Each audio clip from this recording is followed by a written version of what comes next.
ሄሎ ውድ አድማጮቻችን እንደምን ሰነበታችሁ? እንዴት ከረማችሁ? ደብረወርቅ ዳምጤ ነኝ ከአዲስ ፋውንዴሽን። ይህ የአዲስ ፋውንዴሽን ድምጽ ነው። የአዲስ ፋውንዴሽን የበጎ አድራጎት ድርጅት በአሜሪካ የተቋቋመ ሲሆን ለ8 ዓመታት አይነ ስውር ለሆኑ ልጆች ትምህርትን በማዳረስ እንዲሁም ደግሞ አይነ ስውርነትን ለመግታት የሚያደርግ ድርጅት ነው። እና ብዙ ቮለንቲሮች አሉን፣ ደጋፊዎች አሉን። ቁጥራቸውን አስቢ ቢሉም ብዙዎቹ አብረውን ይሄው 8 ዓመት እየተጓዙ ነው። እንዲሁም እንግዲህ ባለፉት ብዙ ዓመታት ብዙ ነገር አድርገናል። በብዙ መቶዎች የሚቆጠሩ ዋይት ኬንስ፣ ብሬል ፔፐርስ፣ ብሬል ማቴሪያልስ፣ ፐርከንስ ብዙ ነገሮችን ለአይነ ስውር ለሆኑ ልጆች ተማሪዎች የሚረዳ እገዛ የሚያደርግ የትምህርት መሳሪያ አድርሰናል። በ2025 ከተደረጉት ትልቁ ነገር አንዱ ይሄ እንግዲህ ምግብና የቤት ኪራይ ምናምን ከማገዝ ተጨማሪ የኮምፒውተር ጥናት የኮምፒውተር መሰረታዊ ስልጠና እንዲያገኙ አደረግን። ከዛ በኋላ ደግሞ ሶስቱ ኮሌጅ ስለገቡ ዩኒቨርሲቲ ስለገቡልን ጎበዝ በጣም ድንቅ የሆኑ ልጆች ናቸው። ሶስቱ ስለገቡ ገና ስራ ሌሎቹ ገና ልጆች እየተማሩና 12 አልጨረሱም። ለሶስቱ ላፕታፕ መሰረታዊ ስለሆነ እስቲ እናድርስ በሚል ኮምፒውተር ላፕታፕ ድራይቭ በሚል 3 አግኝተናል። አሁን ተራ በተራ ለመላክ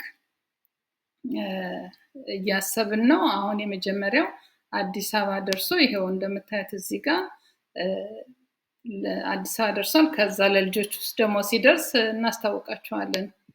አይነ ስውርነትን በመከላከል ረገድ ወደ 1300 መነጽሮችን እስከዛሬ አዳርሰናል። ይሄውም የዘውዲቱ ሆስፒታል ሶሻል ወርከር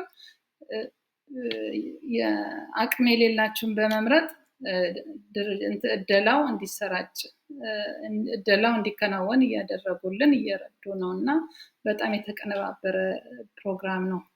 እንደምታውቁት የአይነ ስውርነትን ለመከላከል የግል ንጽህና መጠበቅ እንዲሁም ደግሞ የተመጣጣኝ ምግብ ህክምና ደግሞ ሲያስፈልግ ወዲያው እንዲደረግ ማድረግ ነው። አቅም የሌላቸውን ሰዎች ካየን ወዲያው ህክምና እንዲያደርጉ አስፈላጊውን እርዳታ ማድረግ ነው። እንግዲህ ቮለንቲሮቻችን አጋሮቻችን ብዙ ናቸው። ከዳር እስከ ዳር ያላችሁ በቅርብ በሩቅ ያላችሁ እናመሰግናለን።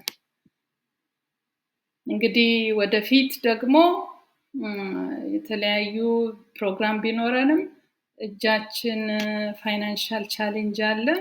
አስፈላጊውን እርዳታ እንጠብቃለን። እስካሁኑ ላለው ግን እጅግ በጣም እናመሰግናለን። እግዚአብሔር ይስጥልን። ይሄንን ሊንክ አያይዘን በፌስቡክም በተለያየ ሶሻል ሚዲያ እናስቀምጣለን። ደግፉን። እናመሰግናለን። የ2025 ሪፖርታችን ይህን ይመስላል። እናመሰግናለን። ደብረወርቅ ዳምጤ ነኝ የአዲስ ፋውንዴሽን መስራችና ፕሬዚዳንት ወይም የፕሮግራም መሪ ነኝ።